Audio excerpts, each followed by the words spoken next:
Drug overdose deaths soared to over 93,000 in 2020. That's a 30% increase over the previous year. That's tragic and alarming. But beyond the statistics are the stories of real people, people we love, our families, our friends, our neighbors, who share their stories of pain, grief, and loss and suffering through addiction, as well as the stories of those who work tirelessly to combat this devastating epidemic. I'm Mike Torville. Join me now for Healing Voices Project.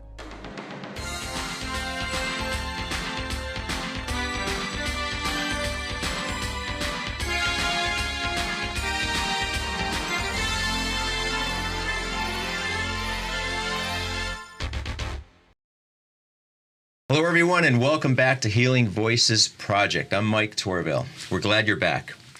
You know, we've been at this now for a few weeks, and I have to tell you, this has been, for me, an education, more than I expected it to be. So each of our guests have shown us their stories, what we learned from their stories, or people who work in the field of addiction who share what they've gone through for treatment and their professionalism. And every single week, I've learned something new. It's been an education. And speaking of education, our guest today has a long history of education. Currently, our newly re-elected mayor, Bill Sapelli. Bill, thanks for joining us today. Good morning, Michael. Glad to be here. Oh, thanks. Glad to have you. Believe me. You do have a long history of education here, don't you? I do. Yeah. I do. Yeah. Your service to Agawam did not start with you becoming mayor. No, it did not. I was born and brought up here in Agawam. Went through the Agawam schools, went away to college, came back, and became a substitute teacher and a coach, was a hockey coach. And then I also became the assistant football coach and assistant baseball coach. And they hired me permanently as a science teacher at the junior high. I taught 8th grade science. From there, I became the assistant principal in 1985 at the Deering School. Okay. Yeah. And I spent 5 years there. And from there, I went to Robinson Park as the principal for 12 years. Then to the central office as the assistant superintendent in 2002.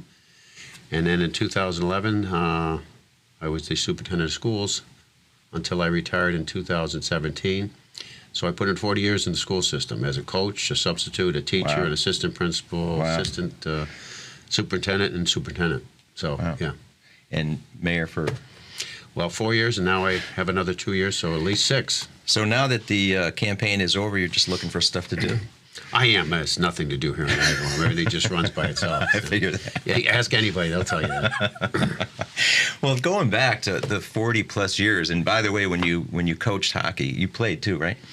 Yes, I did. I was a hockey, baseball, and football player in high school. When I went to college, I played junior hockey for the Nashua Maple Leafs. I went to St. Anselm's College up in Manchester, New Hampshire. Yeah. I played junior hockey while I was a sophomore up in New Hampshire, and I played 4 years of baseball for St. Anselm's College. So okay, yes. Yeah. Well, I know we're pretty close in age, and I used to play hockey, but I think we just missed playing against each other. Yeah, I graduated from Agawam in 72. I'm 77 from West Side. Okay. Too bad we didn't. Well, that's a good thing for me because you would have probably taken me out. I'm sure. I played for Gene Grazia, and yes. You remember Gene? Yeah. Yes, when I was playing, he was a coach for West Side. When I started coaching, I coached against Gene Grazia. Yeah. For a few years. Oh, yeah. Yeah, and Kenny Kendig, I think, was there. Kenny was the assistant, and Kenny took over for Gene when Gene retired. Gene retired in somewhere around 81, I want to say. Yeah. Wow. So you've seen a lot of changes. I have seen a lot of changes. Yeah. Now, I was thinking about if you were to go back to, let's say, the mid-'80s, and you were to take a page out of your school program and say, okay, here's the list of priorities that we have for our school system, and compare that to your list of priorities today, how do you think, how would it look different? I think one of the biggest differences today versus back in the early 80s is the social issues, quite frankly. Back then, you had a different dynamic with families. Yeah. Okay, it was completely different. You didn't have as many parents working as you do today. There was someone home more often at that time because we're going back, 40 years. Now, going back to 40 years, I think part of it is you see more single parenting today than there was then, too. Absolutely. Right? Yeah. Absolutely. And you see a lot more issues with substance abuse, and you see a lot more availability of illicit substances, and it's easier for young people to get their hands on it. And one thing I see more of today is a lot of the peer pressure. Oh, yeah. To get involved with stuff of that nature. Yeah.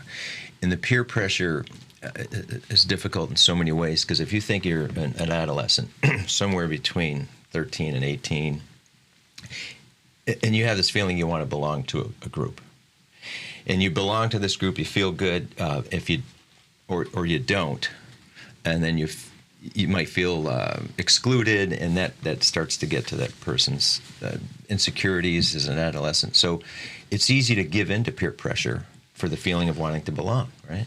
You're absolutely right, and it's the ones that don't find that niche, that group to hook up with, to become part of, and sometimes they go the way that we don't want them to go. What is so important for parents and teachers and guidance counselors is to find these students and find them their niche, help lead them down that path, whether they're a musician, whether they're an athlete, whether they're good with their hands and they're into technology. Find them a place where they can fit in and find a group that has like interests as they do. Because if you don't do that, they're going to find a group, and oftentimes if they can't find their own group, that group might be the group that you don't want them hanging out with. The group that doesn't have something constructive, like the idleness, right? And you're right, it could be sports, it could be art, it could be music, it could be any kind of activity, languages even, in clubs. Something that keeps them occupied. But when you don't have, they just look for some sort of recreational activity, and unfortunately that sometimes leads to substance abuse, right? Absolutely. Yeah. Absolutely. Everybody wants to fit in. Everybody wants to have a worth and have a group that they're associated with. Yeah. Oftentimes people say, oh, he's a loner or she's a loner. They don't want to be loners. They really don't. They want to fit in, but sometimes they don't know where they fit in. They don't know how to break into a certain group. And that's why they need some adults to kind of lead them down the right path, see what their interests and their skills are. If they're musically inclined, they have a good voice, or if they can play an instrument, and they might be into robotics. They might be into athletics, and there are all sorts of athletics. It's not just football, baseball, basketball. There's running. There's track and field. There's other areas where some kids that don't seem like an athlete can fit into long-distance running. There's so many things they can do, but somebody's got to get a hold of these young adults and steer them in the right direction. When you participate in some of those activities, the best thing about it is the social aspect of it all, right? And if you think the connection to people and the that feeling of camaraderie that makes you feel like you belong, the opposite of that is the isolation. And if you're not part of a group that's connected and you're alone, especially I think with the social media, where people, just get zoomed in on their phone, ignoring all that's around them, and that creates the isolation. Even in the middle of a room full of people, they're isolated because they're not even aware of the people around them they should normally connect with. You're absolutely right. I don't know how many times we can say we've been in different events with our own children or our relatives, our nieces and nephews, and they're in the same room, and they're not communicating like you and I are right now. Right. They're texting each other, and they're only 10 feet apart. Right. It's amazing. I went to a meeting, this is a few years ago, for work, and it happened to be in Washington, D.C., and it was I had to meet someone. It was a military general, of all people, at a lobby at the Ritz Hotel in Washington, D.C. So I'm walking in.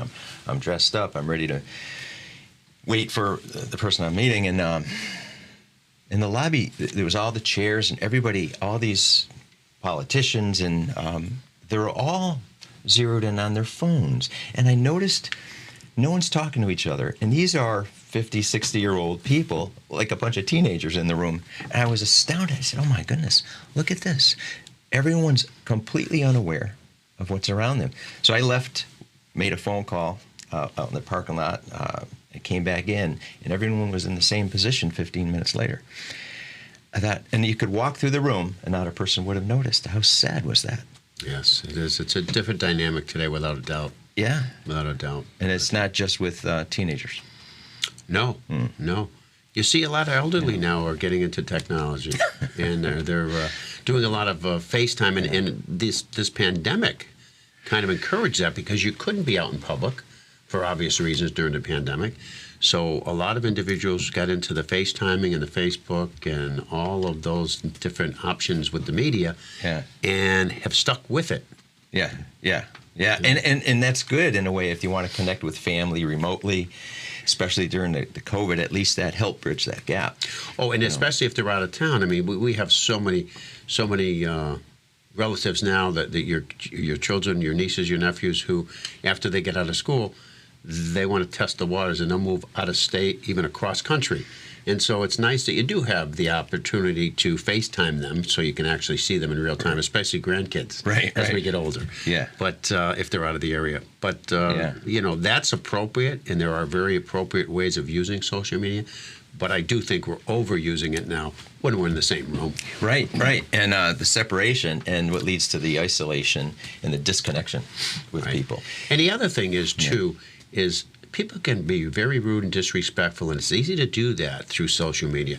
You can put posts on about people or text about people, and you're hiding behind that phone or that computer, and that's very, very painful to individuals when, especially in schools, where, they're making fun of or picking on other individuals or bullying them through social media. That can be very depressing for people and chase them down the wrong avenue. Oh, yeah. And that bullying thing is just, it makes me angry to think about how much that happens. And just through social media, and the person doesn't even have to, it just hits them out of the blue. Usually, back 40 years ago when we didn't have social media, the bullying would take place in person. You'd see people being picked on publicly, and it happens right there. Sometimes people aren't aware till later on. They see what's been said about them hours later, and there's nothing they can do. It's past the point, and it's spreading like wildfire, and that can be really devastating. Oh, absolutely. Not to mention some of these people that are posting, these young adults are posting pictures, inappropriate pictures, or someone else takes that and shares that with other people, and it can be devastating. You couple that with that isolation we talked about, and then you wonder why some people, or teenagers in particular, resort to taking drugs or drinking or doing something to relieve that kind of pain and depression. Absolutely. Yes, everything we talked about thus far this morning, we even talked about athletes. I remember when we have what we call a district-wide support team. That started, I'm going to say, around 2005 with the then Superintendent Mary Tchaikovsky. I was her assistant. And we had some unfortunate issues where 2 or 3 18, 20, 21-year-olds passed away from overdoses.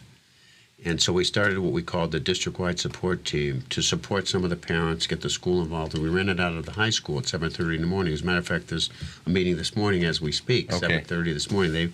They meet the first Friday of the month as a rule. Okay. And they talk about things they can do to help people that are stressed out, people that are maybe having substance abuse problems.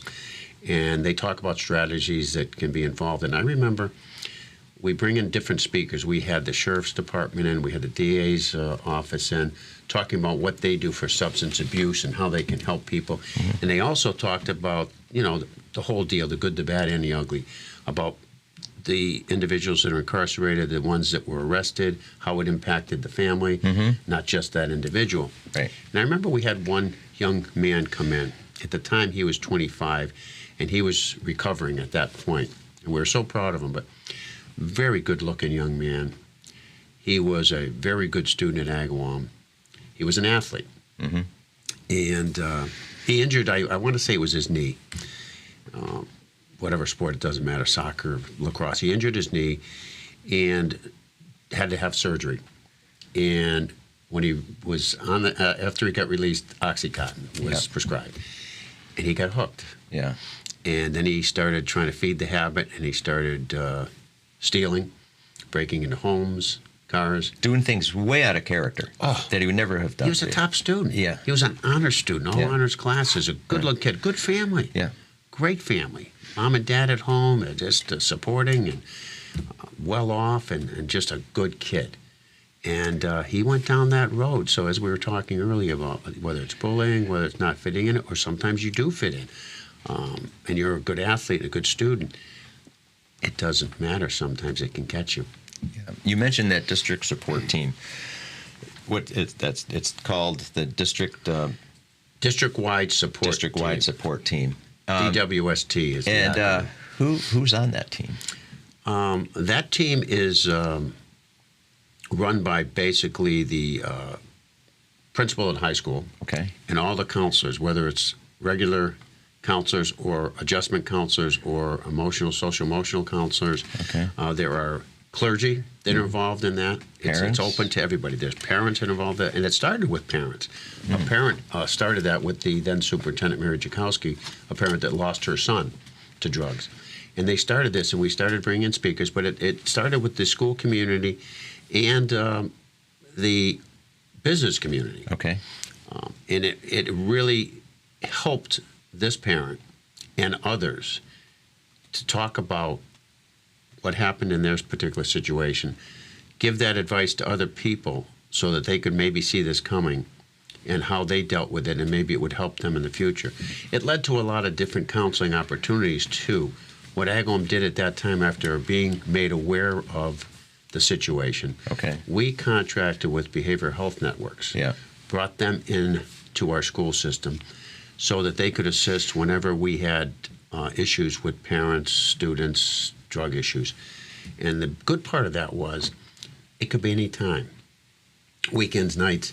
Because we were contacted and contracted with BHN, if there was an issue, they could contact BHN directly and they could get placed. One of the things you hear an awful lot is there aren't enough beds out there for these individuals for the placement. Right. And this would put them toward the front of that line. Okay. So we're very helpful to some of these families that needed that assistance at the time. And we're still connected with BHN. We still have them involved. We've added several counselors at the high school to deal with all sorts of social emotional problems. And anybody that has these drug issues, we can contact and have them reach out to different organizations that are out there for them. But because we're involved early on, and that's the key, getting involved in trying to identify these students to have the potential to go down that road and try to steer them in the right direction. Yeah, early on is, the quicker you can nip it, prevent it from in the beginning, or intervene, the quicker the better. Now, with the district-wide support team, parents are involved. If somebody wanted to get involved with that, who would they reach out to? They could call the high school, because that's where it's located at the high school. It's run out of the high school. And talk to any of the counselors up there or the administrative office at the high school. Okay.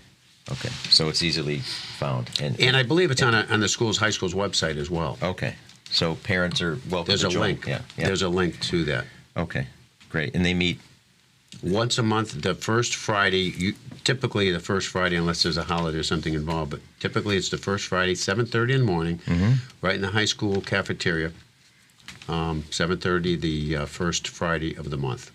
Okay, good to know.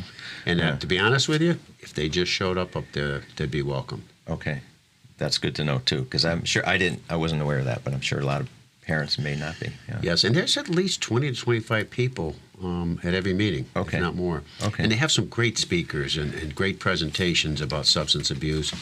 They had somebody come in from a methadone clinic to talk about how that works and how that can assist people. And they've had people, as I said, from the DA's office to talk about the whole process and how they try to assist.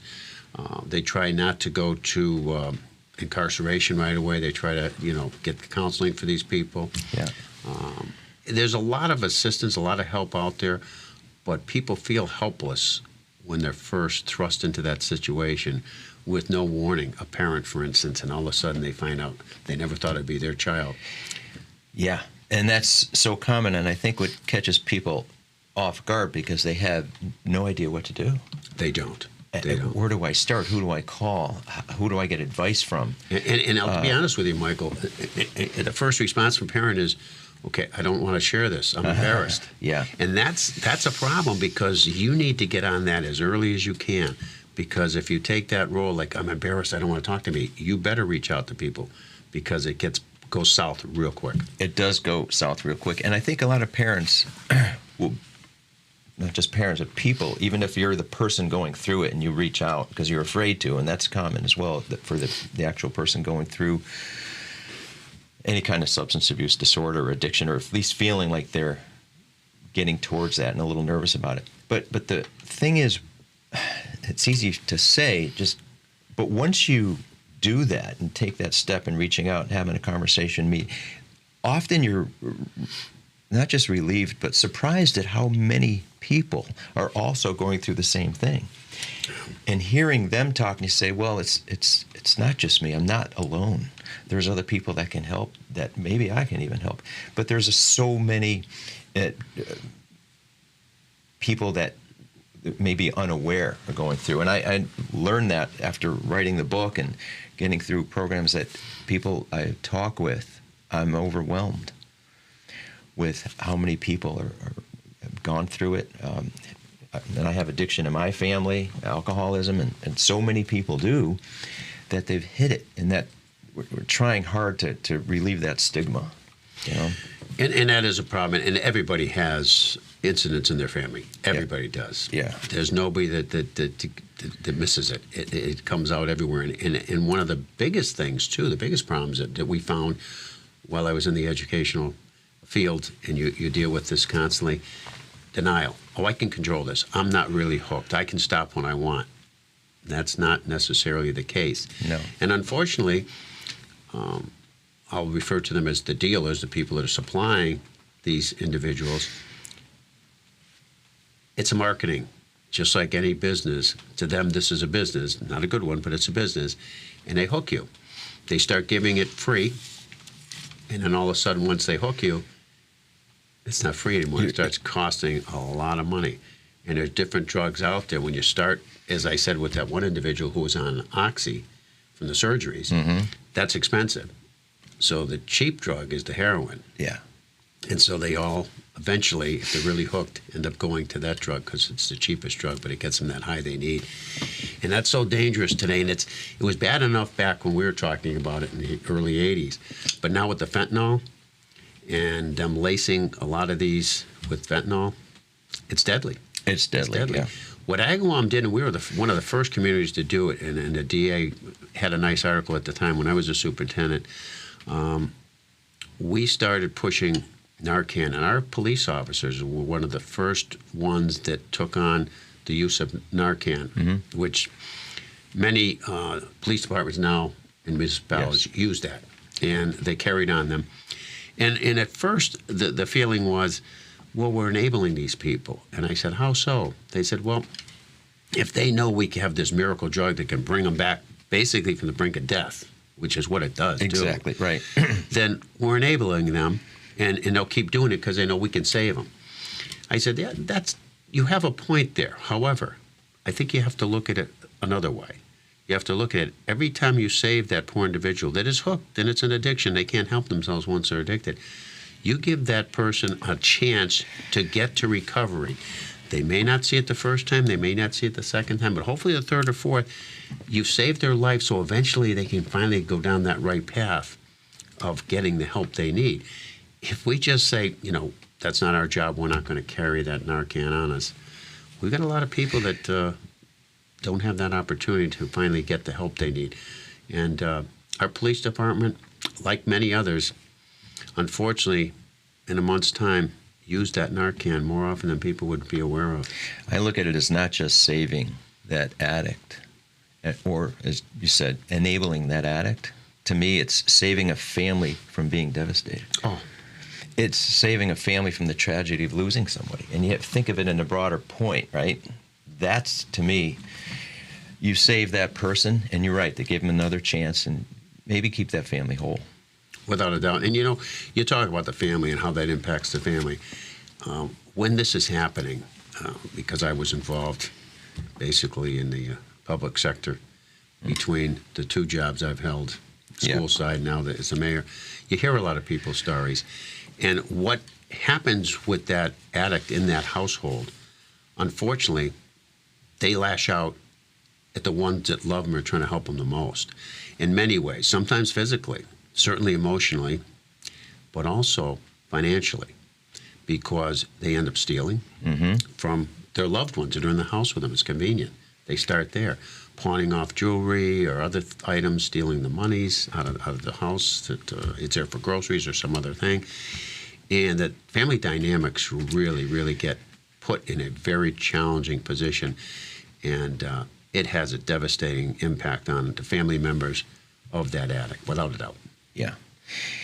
And you hear all the statistics, and I often say this, and I don't ever want to sound like I'm repeating myself, but the statistics, it's a hard word sometimes, in the morning, the statistics say it was a 30% increase in 2020 from the year before, 93,000 deaths from overdoses. Okay, that's a lot.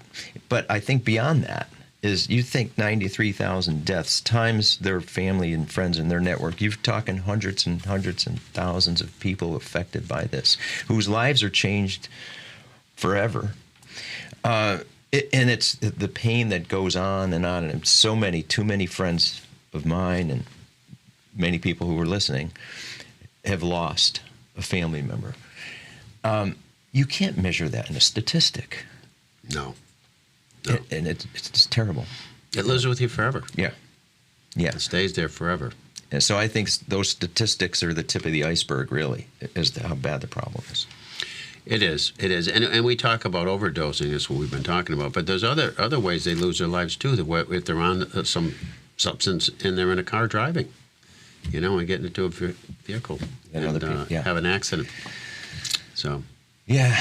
And what I found, too, and which is a wonderful thing, that some people that I've worked with recently who are recovered, and they want to dedicate their time to helping people. So many people have said, look, if my story, as bad as it was, if I tell my story and if that can help other people, then I'm all for putting it out there.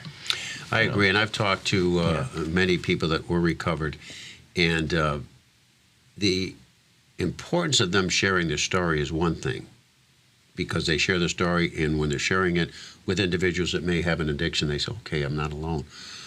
But more importantly, when they're sharing their story, that addict realizes they know what they're talking about. Yes. Because if you were an addict, I'm told, there are certain things you go through. They're pretty consistent. And so when somebody's speaking with that knowledge, that addict is listening to them and saying, okay, they're not just blowing smoke here. They know what they're talking about, because that's just what happened to me. That's how I got hooked. That's what happened when I was high, and I'm looking for the high and how I have impacted my family. And that can bring them around more than just some physician, teacher, lawyer, counselor. They talk to a recovered addict, and that has more of an impact. We had a lot of help from the sheriff's department when they would actually send in recovered addicts. Mm-hmm. Or at the time, they even brought some people in that were still incarcerated, that were on their way to release. They were close to the end, and they would always be supervised, but would bring them in to speak to these young adults. The old adage, scared straight, where they would tell their story. Yes. And that was impactful. You could see the kids sitting up, paying attention, listening. It was really impactful. The Sheriff's Department does so much for the whole Western Mass area with assisting in a lot of ways, but that's one way that they assisted, and they would attend some of our district-wide meetings as well. Mm-hmm. And that's why we have some of our guests here talk about their stories, because I think some of the listeners or people even in the book, and that's why it's told from them, their point of view, because they're whether it's somebody reading or listening, they think, this is me. How do they know? And it hopefully connects where they relate to it and say, you know what, hey, if this person came out of it, then maybe there's a chance for me too. You hope that connection is made. Right, and I think, and I want to believe this, that many of the addicts do want to get to recovery, but they don't know how to get there. They don't know who to reach out to.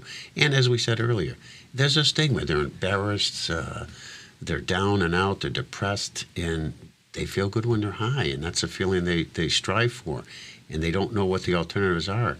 If they can get the right person to reach out to them that they can trust, that kind of has a similar experience, it might get them out, down that road they need to be at. Yeah, and you never know which conversation is going to make that happen. So you want those conversations to happen and put the word out. You know, you mentioned how recovered people often help, and something you told me 2 years ago. You had actually suggested I go to the Agawam Junior High to listen to Chris Herron talk. Yes. Do you remember that? I do. Yeah. And I went there, and that was very impactful. I don't know if you've heard Chris and you've seen a lot of his stories, what he went through. And there's a great example, somebody who hit the depths on the verge of death more than one time. And now he's dedicating his life and all his effort towards the Herron Project now. And in fact, we're working with them too. We did a couple programs with the Herron Project, and they're going to be a future guest as well. So, well, the way we hooked up with Chris Herron was that there was a parent who lost a child. I remember to yes. drugs. Yes, and she reached out and got involved with that particular organization. Mm-hmm. Was attending our meetings and said, "Hey, look," and she raised money. And that's what a lot of families do when they've lost somebody. They want to give back and make sure that some other family doesn't go through what they did. So they try to do fundraisers and raise money to bring attention to this. And this particular parent brought Chris Herron in, and I believe he came at least 3 different times to Agawam to speak to not only the students, but also to the parents. yeah, And we encouraged the parents, if they could, bring their students with them to this program. And that was very, very impactful, because this is a real story about a real person.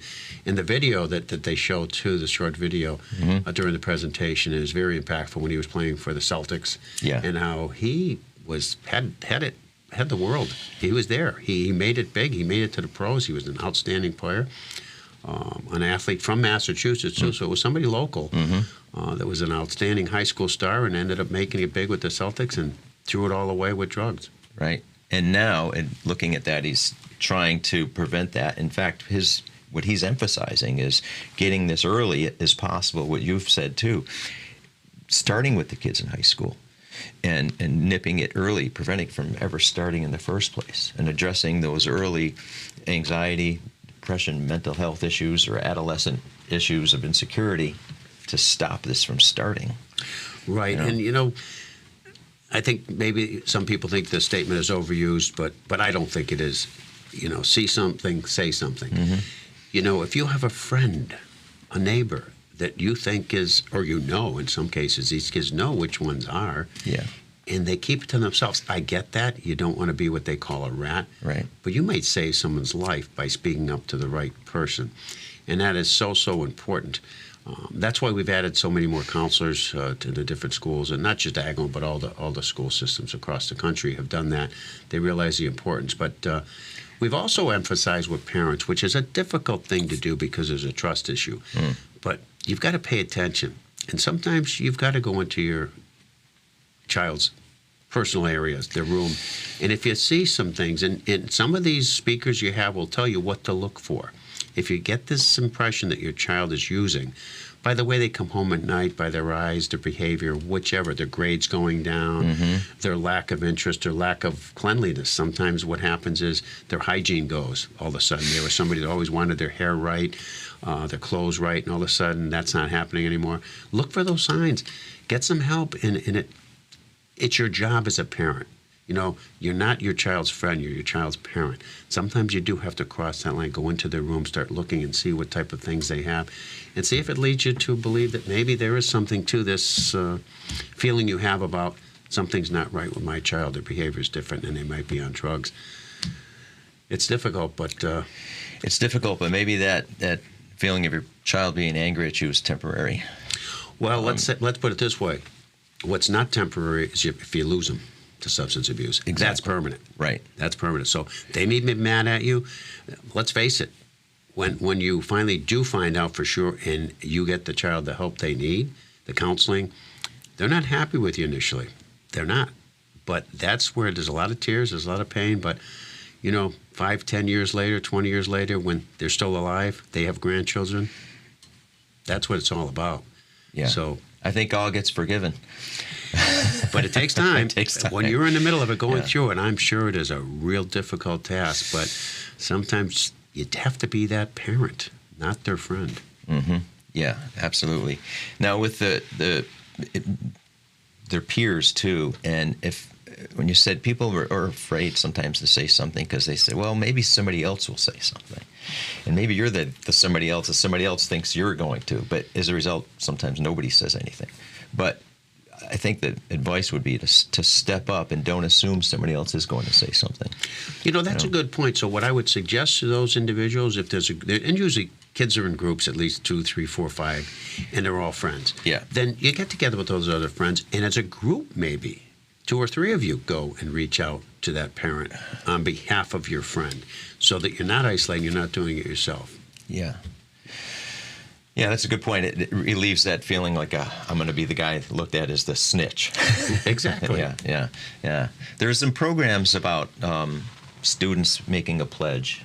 Have you heard much about that? A pledge to abstain from. I have heard that. It starts at the younger ages, which is a great thing. Like we have a different setup in Agawam. We have 4 elementaries. We have what we refer to as a middle school, which is 5 and 6, and we have a junior high, which is 7 and 8, and then the high school 9 through 12. Many communities just have a middle school, which is anywhere from 5 to 8 or 6 to 8.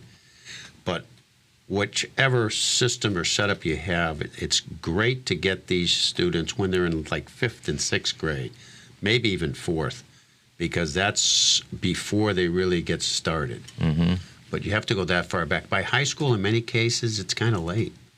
Yeah. Believe it or not. You're right. And it's hard to undo that. Exactly. Yeah. They're already down that path. They're down that path. And They formed their group of friends. Yeah. And they've got into those different niches. And what's going to happen is going to happen. At that point, it's tough to undo it. Yeah, it is. Well, for parents, and you mentioned a lot about the signs they look at, whether it's their hygiene or isolation or losing interest and things like that.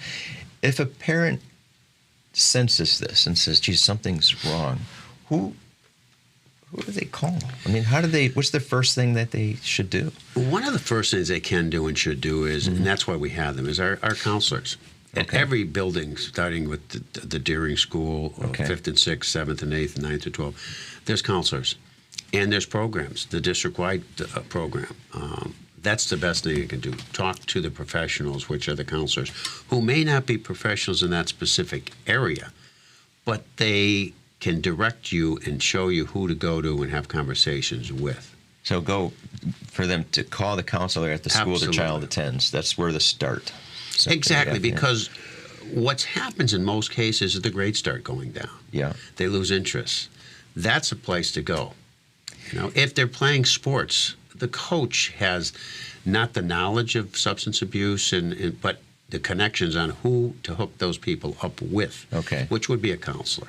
Okay. And the counselor's right. This won't be the first time they've dealt with it, so they'll say, okay. And they might already be aware of what that child might be going through or have observed. Exactly. So they may have more insight than what the... One would hope. Back in the days when you and I were in school, they basically, they were guidance counselors, and they scheduled and they watched your grades, and they kind of try to coach you with your academics.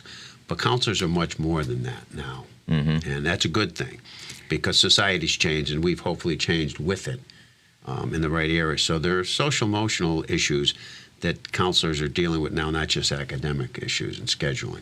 Yeah. Well, there's so much, and I know that we could go on all day because there's so many programs and so many things. In fact, there's a couple of the centers here in Agawam. The Compass Recovery Center, which is this December, will be here a year now. Yes, I remember going and doing a ribbon cutting there about a year ago. Yeah. Dino and Antonia do a great job there. They do. Yeah. And in fact, he's going to be a future guest as well. And the Agawam Counseling Center. They've been with us for quite a few years, the Agawam Counseling Center. Yeah. So anything else in Agawam in terms of programs or centers that we did not get to talk about that you think is important to mention? Well, I think what's important, Mike, is what you're doing.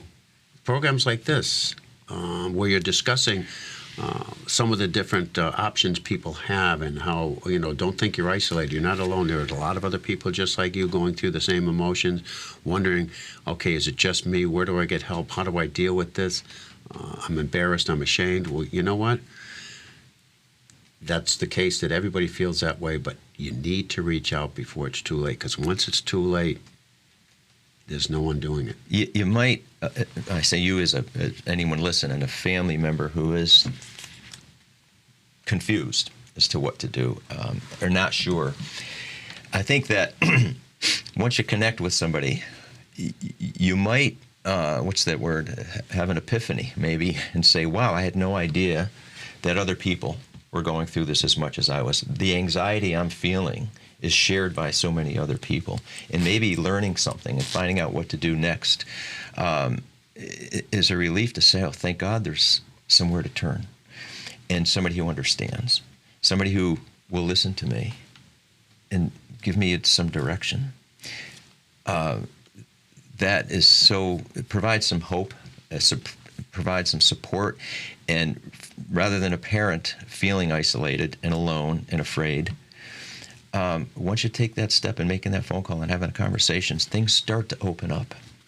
One of the things parents can do first and foremost, where it's kind of, you're not really putting yourself out there, is start looking at the website, the Agawam High School website, the counseling areas. Go in there and start, navigating through that, and you'll see there's some areas that they can help you. You can reach out to people. And when you make a phone call, it's just you and that person on the other end of the phone. You give them your name or you don't. Early on, there's a comfort level there where there's still the privacy. So we have a website, the Agawam High School website, which has the counseling area, and there's different resources in there that could help these people. That would be the first step. And calling Compass or Agawam Counseling Center, too, is another option they may have. Okay. Even if they're suspecting it. And even if they're wrong, they didn't lose anything. Oh, right. Reach out. Just be careful. Do your job as a parent. Right. As you said many times, and I think it's important, worth repeating, the earlier you can nip this, the more you can avoid other problems that could lead to, like you said, it could be too late, and you want to avoid that. Too many people, unfortunately, that I've talked with, and I know there's one parent who had her 18-year-old become addicted to heroin. It started with a thumb injury. He got in a fight. He was drinking, broke his thumb, ended up on Oxy, ran out of that, couldn't get it from the doctor anymore, resorted to heroin, in and out of rehabs for 7 or 8 years. And the parents were just devastated, didn't know what to do. They were exasperated, and the child who was from 18 to 25 went through this, leaving home, homeless, back home, and the whole ordeal just devastated the family. But here's the thing. He finally came out of it. Then her second son got addicted to heroin for another 7 years. She went through what turned out to be 15 years of this. That goes back to what you said about it impacts the whole family. Yeah. The parents maybe more so than the child. It's once that happens, the road to return is very difficult and challenging. Yeah, and then it's never the same, because you're always suspect, is this the day that he's going to go back? Oh, without a doubt, you're on pins and needles forever. Yeah. So the sooner that can be prevented, the better. Yeah, early intervention is the key to all things. Yeah, it's worth repeating. It is. Well, Bill, thank you very much. Appreciate you spending time here. We'll be talking ongoing. Thank you, and thank you for what you're doing. As I said, this is one of the things you asked what we can do. What you're doing is so helpful to get the word out to people that you're not alone. There's a lot of people out there that are in the same boat you're in. Yeah. They might be your neighbor. They might be a relative. You just don't know that. But please, go on the websites, reach out, look for the signs, do your job as a parent. As difficult as it's going to be, they're going to hate you for the first few months, years, but once it's all over and they've moved on and they've recovered, your life is completely different than if you don't intervene. Right, yeah. Well, thanks again for all your support. And, we'll talk soon. You're welcome. All right, thanks, everybody. We'll see you next time. Thanks.